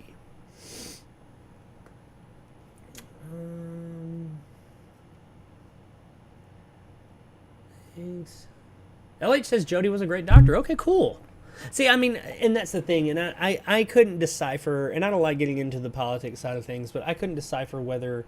I had heard that some people were just saying it because it was a female, and then some people were saying no, it's not because she's female, it just wasn't a good doctor. I heard some people say that she started out really rough and she wasn't great, but then she got good. I don't know. So, I mean, I'm going to watch it and just kind of make my own determination. But I definitely won't. I don't give a shit if the doctor's a female or not. I just want the doctor to be the doctor. Just a fun, entertaining show. Because I've loved all the doctors that I've seen. Matt Smith's got a little bit too... It became the Amy Pond show. And it got a little bit too involved with Amy. It was like the Amy Pond show featuring Doctor Who. You know, they're closer to the end of that run. And then when they brought in... Oh, what was her name? Oh, I see her big, doughy-eyed looking... The companion after that, Jenna... That's her real name. I can't remember his companion after that. And she actually moved over to the... Peter Capaldi as well. She was at least there for a while. The girl who wouldn't die or undie, I can't remember her name. I want to say her name's Jen Ortega. I think that might be wrong. Her real life name, whatever. I liked her, but yeah, Amy Pond. As much as I liked her and all the things that they attached, that she branched off onto, with like where they brought everything back around a river and everything. I was like, wow, this is getting to be a bit much. And yeah, it ended well. I thought they ended it well. I really like the way they ended that arc. Just another way for them to monopolize. Yes, sir. So we don't even know which platform we have to get them all. Well, and I don't know. It says that they will be new episodes, because there's not going to be any new Doctor Who episodes until November of next year. So apparently when they start to air, they will be airing on Disney Plus. I don't know if Disney Plus is going to have the old episodes or not. I know as of right now... Let's double check. Don't let me blow smoke. Amazon. I think because they were on Netflix, but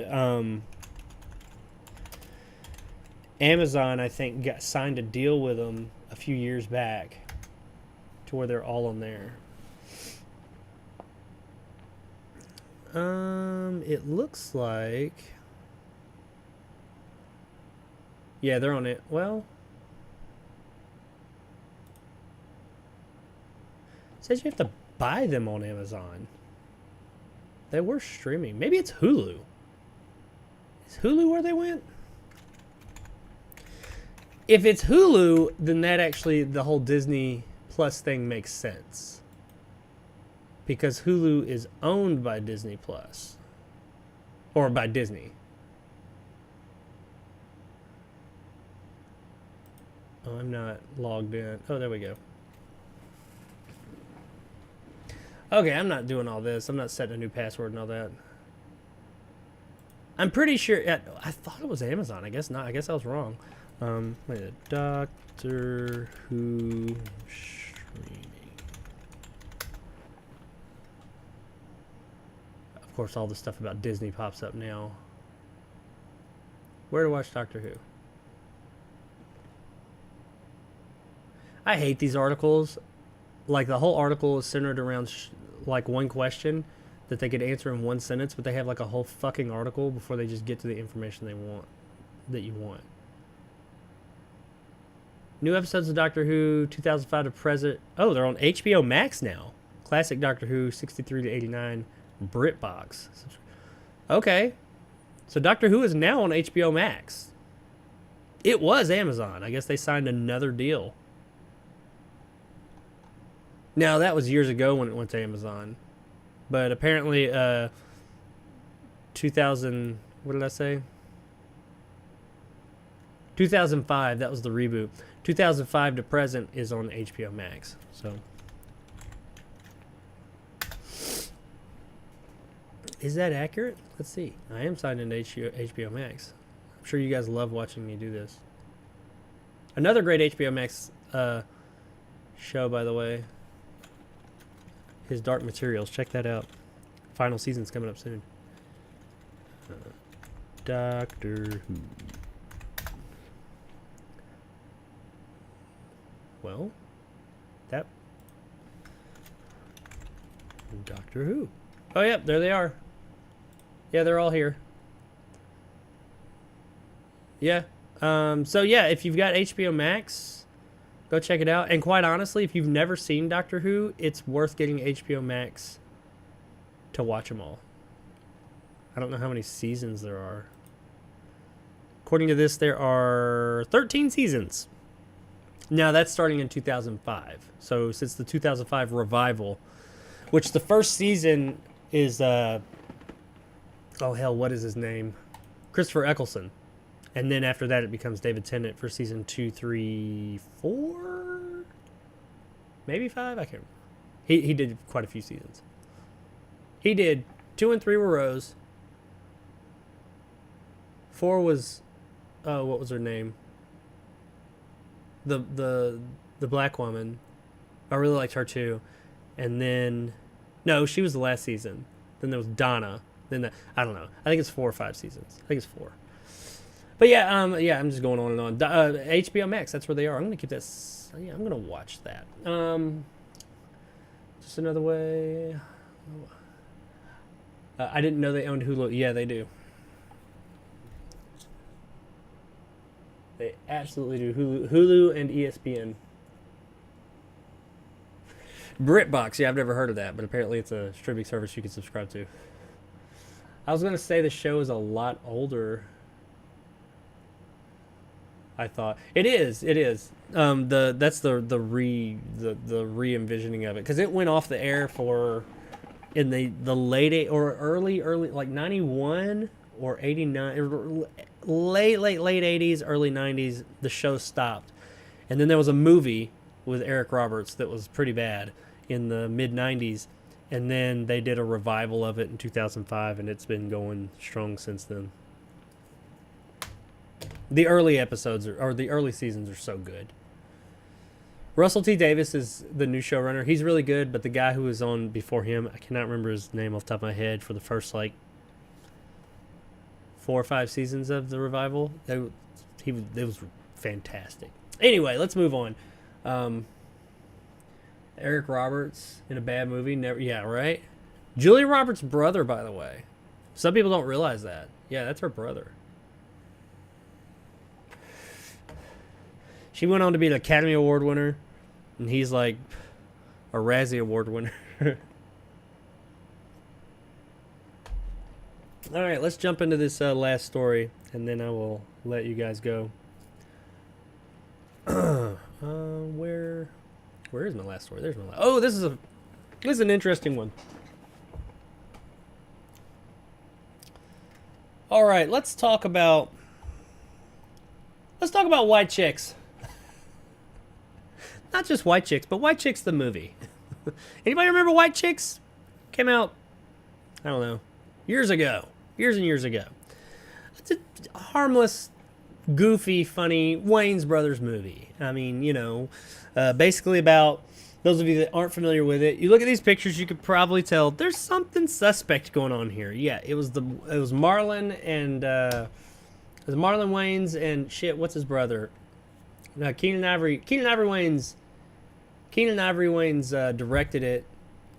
Marlon Wayans was in it, and I cannot remember his other brother's name. It's escaping me right now. Sean Wayans, that's right. Thank you, Antonio.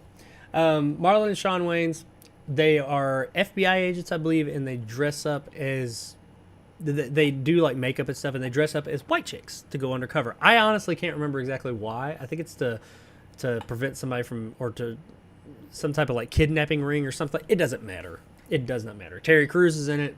He has some funny moments. It's just a goofy comedy about 2 black guys dressed up as white chicks. It was supposed to be kind of a play on like Paris Hilton and what's the Richie girl, the that whole situation. They're pretty much playing them, and all the funny antics they get into. It's a ridiculous movie. It's harmless fun. I never loved the movie, honestly. My wife absolutely loves it, which we'll get into that in just a second, but I never loved it, but I didn't hate it. There were moments from it I thought, yeah, that was funny. Terry Crews is always funny as hell. Clips are funnier than the movie, in my opinion, but that's me. Once again, I never thought anything bad about it. Well, this is 2022, motherfuckers. So white chicks just couldn't possibly exist. And you know, here in 2022, with all the bullshit we got going on, past few years, people like to retroactively go back and cancel things. Yeah, we're talking about cancel culture for just a minute. Apparently, people are trying to cancel white chicks, saying it's insensitive, it's bad, and for a multitude of reasons. You would think, is this like a bunch of white chicks coming together and saying that's not fair? No, it's not even that. It's that cancel culture that usually is, again, I don't know. It makes no sense what they're saying about it. They've said something. I don't even have the stuff up that they've said, but it's not cool.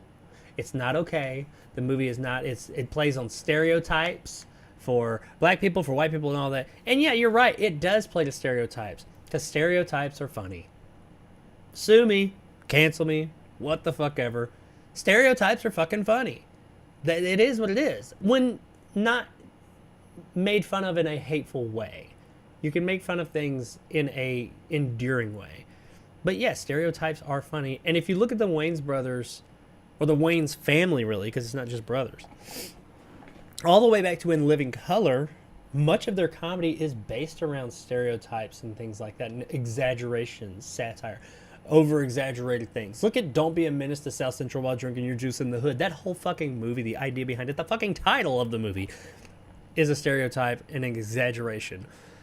But Marlon Wayans had some choice words about cancel culture and just really overall the people saying this stuff about white chicks and just saying stuff about all their films, because they've said some other stuff about their films too. They did the scary movies as well.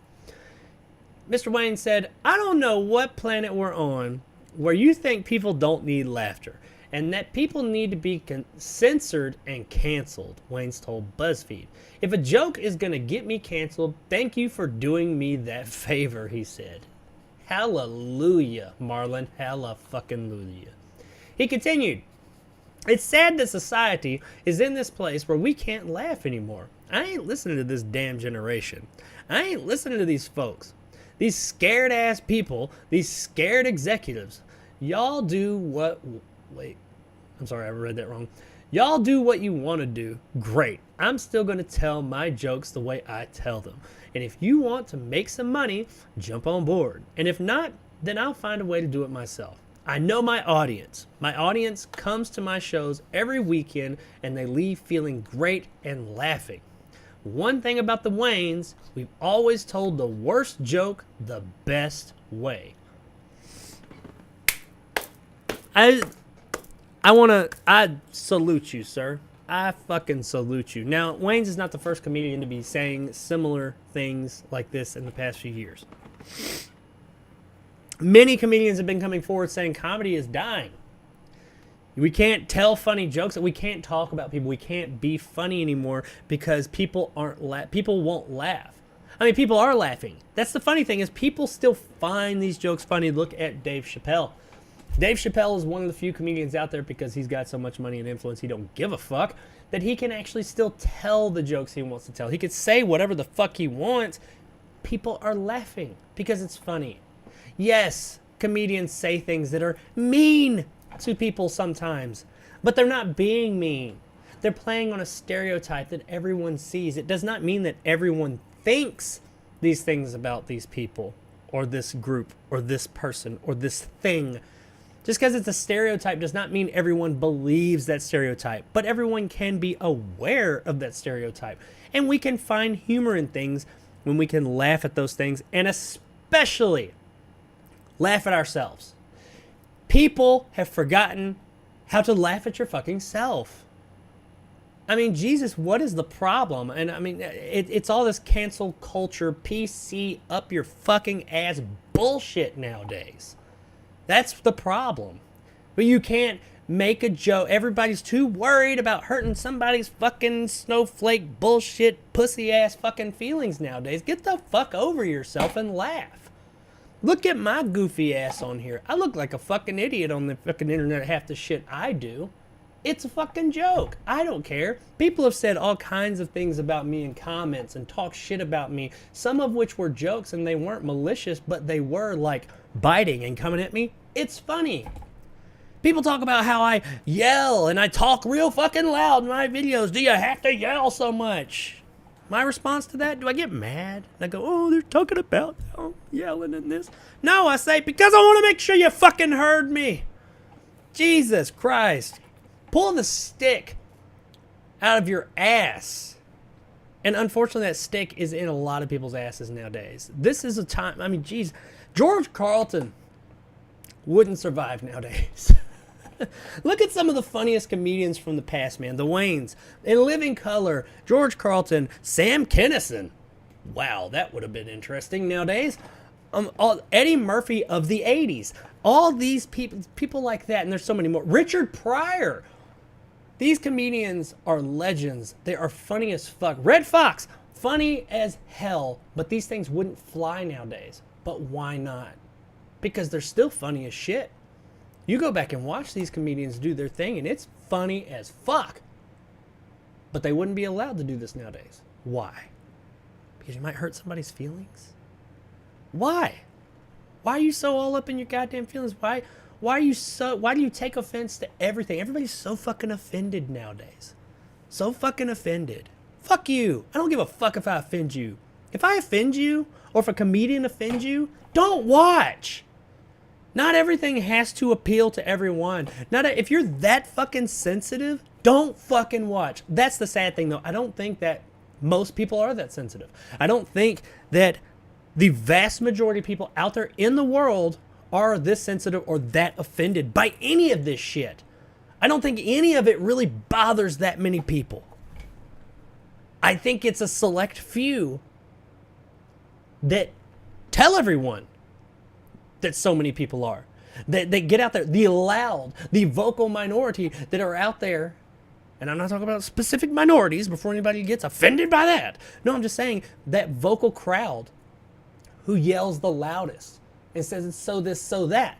And then people are afraid to really talk back to that because, holy shit, I might be told that I'm insensitive and get canceled. No. Most people still find this shit funny. Most people, their skin is not that thin. Most people can take a fucking joke. But most people nowadays are afraid to say them because we are led to believe that everybody can't. But I don't fucking believe that. I don't. Because I talk to real people every day. I speak to people and I'm like, I hear about all these people that are so offended. I see online and things like that, but I never see these people in real life. I never see these people that are that offended in real fucking life. Because most people aren't. So when are fucking people gonna wake up and say, I'm not putting up with this shit anymore? You are robbing the world of fun. Of just a good time. You're making everyone so fucking pent up and just like they're about to explode because there's no way to release anything, to have a good time, to just let it go. Because you might offend somebody if you enjoy something that's fun or everything needs to be like dull and drab and have a fucking message that just drives you fucking insane and has to have something to do with the world and everything that's going on out there, but you can't say it. It has to have to do with that, but you can't reference anything that could make somebody feel uncomfortable or just fuck off. No. It's okay to laugh. And it's okay to laugh at other people. And more importantly, it's okay to laugh at your fucking self. And if you can't, well, I don't know why the hell you're listening to me because you're on the wrong fucking channel. So yeah, Marlon Wayans, you're awesome, man. Every fucking bit awesome. I love the Wayans too, by the way. And Living Color is a show that I've said for a long time I wish would come back. I want to come back, but I wish never will. I almost said that backwards. What I mean by that is I wish it would come back because I miss those days of sitting down in the evenings and watching that amazingly creative, funny as hell fun show. But I never want it to because I know that show would never survive today and what we would get would be some bastardization bullshit version of it.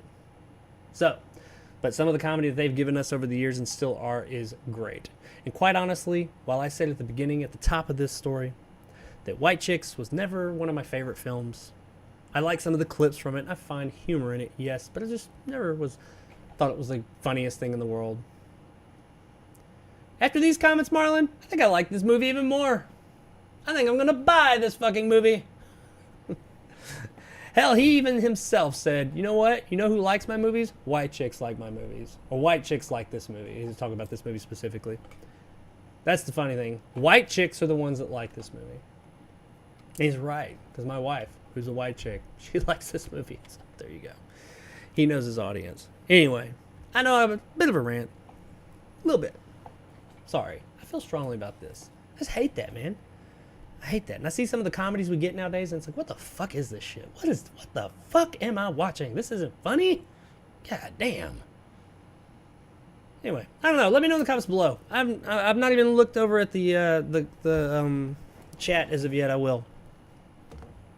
So to be prepared for that. But let me know in the comments. Do you agree? Do you think comedy is dying? Do you think people are too fucking uptight? I think most people are going to agree with that. I think most people will say, yeah, man, and comedy's dying. You can't have that same funny as hell comedy as you could back in the day. And yeah, people are way too fucking uptight. Do you think that do you think we need to be as concerned with hurting someone's feelings? Or do you think people need to toughen up a bit? And even furthermore, do you think that many people really are that thin-skinned? Or is that what we're being led to believe? I don't know. Food for thought. Let me know in the comments below what you guys think. Let it roll. You will anyway. Alrighty. Ladies and gents, I saved that best one for last. Let's see what you're saying in the comments below, or in the comments below, in the chat, because I am done for the show. Let's see. Ooh, hey, someone's here to find love. Good for them. I love that movie, said LH. Guilty pleasure. Yeah, see? That's what I'm talking about. Nothing deep. It's funny. Like the scenes with Terry Crews, I love watching those clips. Those are funny as hell. Right? If they remake it, it has to be the original cast. They did that movie, or that remake stuff with House Party, and it really takes me off. Oh, have you seen the trailer to the new House Party, by the way? I ain't gonna lie, the new House Party, I saw the trailer when I went and saw Black Adam. I hadn't watched the trailer until then because I really didn't have any. I loved House Party with Kid and Play, but this new one, I heard LeBron James was involved, and I was like, whatever. I mean, I'm not a basketball fan, so LeBron James doesn't really mean much to me, but like they're getting all that involved. I was like, what? But actually his involvement in the film was not what I expected. And I watched the trailer. I don't know if the movie will be any good. It might suck. But the trailer, I was like, okay, I wasn't expecting that. And it could be funny. I like the way the trailer presented the movie, how they presented what they were going to be presenting.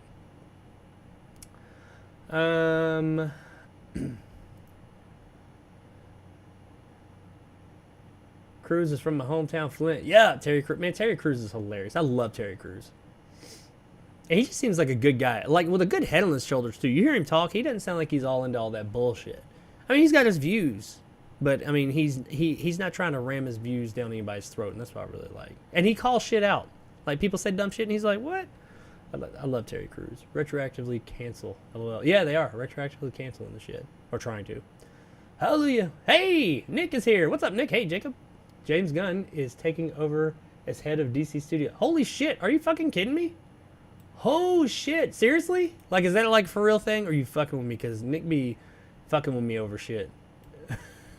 He told me, what'd you tell me?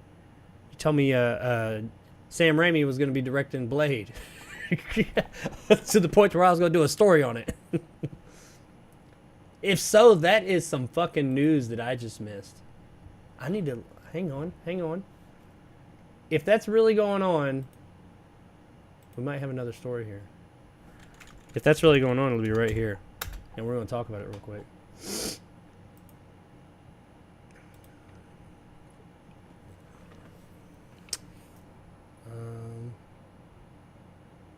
Oh, shit. It is. Hang on, we're going to look at that in just a second. I mean, we're a little bit early anyway, so we're gonna check that out. That is some fucking big news right there, man. Holy shit. Yeah, we'll come back to that. Thank you, Nick. Look, see, everybody? Nick, still part of the show. Tell him, Jacob, says Antonio. What up, Nick? Hey, hope the movie is going well. The move is going well. Red Fox. Yeah, Red Fox, man. Red Fox would not get away with it nowadays. 3 men walk into a bar. The barman tells them, if you can sit in my basement for a day, I'll give you free beer forever. First man walks out after 5 minutes and says, it's impossible. You got a swarm of flies in there. So the second man tries his luck, but can't take more than an hour. Finally, the third man goes down. When he returns a day later, the other asks him how he did it. He says, easy. I took a dump in one corner and sat in the other corner. That's some good shit.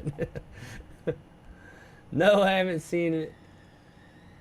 I haven't seen the new trailer, but I heard LeBron was in it. No. Yes and no. I like what they did. I ain't gonna lie, because I heard LeBron's in it, and I was like, oh, great. I don't need another Space Jam legacy. So yes and no. I don't want to say what it is because I was actually surprised by what the movie is going to be about. Check the trailer out. Whether, like I said, whether it'll be as good as the original or even a good movie, period, I don't know. But I like the way the trailer, not only it shows you the story and you're like, oh, okay, now I understand the LeBron thing. And also how they play with that a little bit. But also I like the way the trailer rams home the fact, because the original House Party is rated R, you know, it's like very R. The trailer rams home the fact that this is an R-rated movie, and I like how they did that. So yeah, it's worth it. It's on YouTube. Check it out.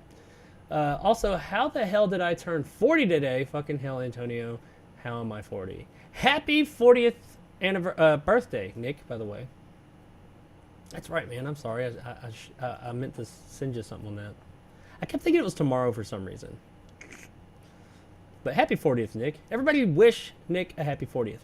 I'm taking a break from packing. By the way, how the hell do I have so much shit? I'm one man and a cat. Oh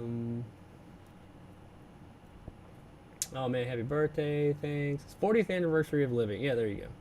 Hey, all right, so before we get at it, well, that was the end of the show, more or less. This is big breaking news. Let's check it out here. Let's read this, because this is some big... See, this is how this goes, man. Big news comes out as I'm in the middle of the show. Okay, so apparently... excuse me.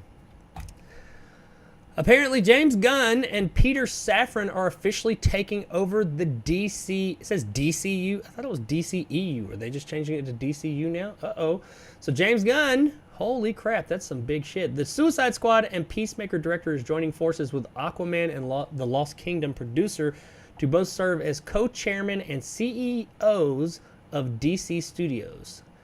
The duo will be responsible for the overall creative direction of the storied superhero franchises across film, TV, and animation under new unified banner at Warner Brothers Discovery. Holy shit! That's legit. See that right? That is the big moves that David Zaslav coming in making. This is the stuff you let out. All that shit about Batman or the cancellations and all that. See, they closed the doors. They aren't letting stuff out. This is the type of good news. Superman's coming back, and James Gunn is taking over as the new quote unquote Kevin Feige. That's good, man. That's some good shit. James Gunn has proven he knows what he's doing creatively. So let's see. I wonder what this how does this affect his rollover with Guardians? Guardians of the Galaxy. He's technically over there with Disney right now.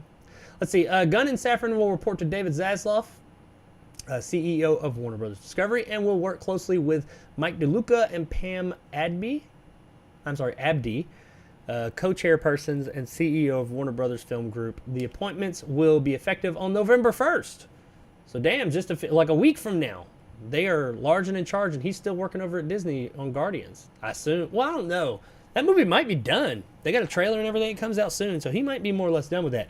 In their new roles, Gunn and Safran will spearhead the development and execution of a long-term plan for the many properties licensed from DC Comics focused on continuing the tradition of high-quality storytelling for the DC universe across audio, visual media, while building a sustainable growth business out of the iconic franchises. In addition to their executive responsibilities, Gunn and Safran will develop, direct, and produce projects in their new roles. They will also work collaboratively with Channing Duggery, chairman. It just says a whole bunch of people. And lots of people and titles. Lots of big people and big titles. Very long titles. So yeah, there it is, ladies and gents. Gunn is in charge. Wow. They've been talking about who's going to take over DC for a while, who's going to be the big guy, and it's probably, I thought it was going to be just somebody that, some name we didn't really know. I never in a million years thought it would be James Gunn, but man, that really opens up a lot of possibilities. There's more. Both Gunn and Safran have extensive experience with superhero genre. Okay, yeah, we knew this. With Guardians of the Galaxy, Aquaman, Shazam, Suicide Squad, yada yada yada, Peacemaker. Zaslav commented on the news saying, DC has among the most entertaining, powerful, and iconic characters in the world, and I am thrilled to have the singular and complementary talents of James and Peter joining our world-class team and overseeing the creative direction of the storied DC universe. Their decades of experience in filmmaking, close ties to the creative community, and proven track record thrilling superhero fans around the globe make them uniquely qualified to develop a long-term strategy across film, TV, and animation and take this iconic franchise to the next level of creative storytelling. Damn. Apparently Gunn and Safran said in a joint comment, "We're honored to be the stewards of the DC characters we've loved since we were children. We look forward to collaborating with the most talented writers, directors, and actors in the world to create an integrated, multi-layered universe that will still allow for the individual expression of the artist involved. Our commitment to Superman, Batman, Wonder Woman, Aquaman, Harley Quinn, and the rest of the DC stable of characters is only equaled by our commitment to the wonder of human possibility these characters represent." PR, it keeps on going on. I do see that they are, even in their own words, referring no longer to it as the DCEU, because it says, "Most of all, we can't wait to bring you all into the story of the DCU." So they have dropped the EU, which that makes you think that maybe now all the DC stuff is going to be interconnected totally. Because they used to call it the DC Extended Universe is what DCEU meant, and that's because they would have like Joker, and they'd have, then they'd have the DCEU stuff. They'd have the Dark Knight trilogy. They have their extensions, but now, no, it seems like it's all in saying DCU. I mean, they may still make those standalone films. I don't know, but it sounds like they're going to work to like have it all together. This is really, really fun. There you go, Warner Brothers. This is the kind of news you get out there. This is what you want people to see. This is big news. I really want to see what are they going to... I mean, it's going to be a while before we actually hear of any like greenlit projects from these guys, but I'm really interested to see what they're going to do here. It sounds like they are all in on making the DCU a big deal and really interconnecting all these stories. And James Gunn, man, I mean, the guy has a proven track record. The other guy I'm not as familiar with, Peter Safran. I'm sure I'm familiar with some of his work, but Gunn, that's the one. That's the name that's going to get this story a lot of word of mouth. So, wow. I am curious to know. I'm sure it's not going to be as fractured anymore, but I am curious. Are they going to continue to have those standalone films anymore? I mean, Joker 2 is coming. I don't know if anything else that's standalone like that is really greenlit as of now. I can't think of right off the top of my head, but I wonder if everything after Joker 2 is going to be part of the DCU. Cool. Man of Steel, I mean, that's coming. So this is exciting. This is some good shit. This is the good news that Warner Brothers needed.